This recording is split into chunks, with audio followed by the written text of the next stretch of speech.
By the end of the tribulation, worldwide distress will be unbearable. Nations will be at each other's throats. Hatred for Israel will mount to an all-time high. Satan, hoping to block the imminent second coming of Christ and the establishment of his kingdom on earth, will send 3 unclean spirits to deceive the armies of the world and inspire them, under the leadership of the Antichrist, to assemble in the valley of Megiddo for a march against Jerusalem. This battle, to end all battles, is known as Armageddon. The Bible tells us that the battlefield will be 200 miles long by 100 miles wide, stretching from Megiddo on the north to Edom on the south, and from the Mediterranean Sea to the hills of Moab on the east. Some 400 million troops will gather from around the globe. Jerusalem will be attacked and nearly destroyed.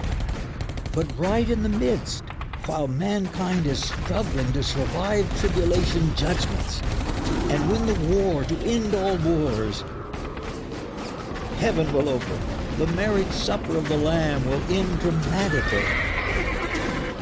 And Christ, in full battle gear, will ride to earth on the white horse of a conquering victor, leading the armies of heaven, all the angelic host as well as all believers, his church, to battle.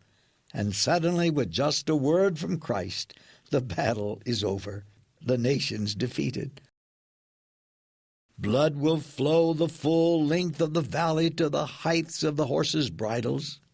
An angel will call the vultures of earth to gather together for the supper of the great God, to eat the flesh of kings and flesh of captains and flesh of mighty men and flesh of horses and of those who sit upon them, and the flesh of all people, free and slave, both small and great. And the Antichrist and his evil, deceptive henchman, the false prophet, will be captured and thrown alive into the lake of fire. The stone, cut out without hands, pictured centuries before in King Nebuchadnezzar's dream, will at last smash the image. The last empire will be defeated, and the time of the Gentiles will come to a crashing close. The stone will become a great mountain and fill the whole earth. Christ will set up his kingdom with its capital at Jerusalem, where he will rule the earth with a rod of iron for 1,000 years during the time frame we know as the millennium.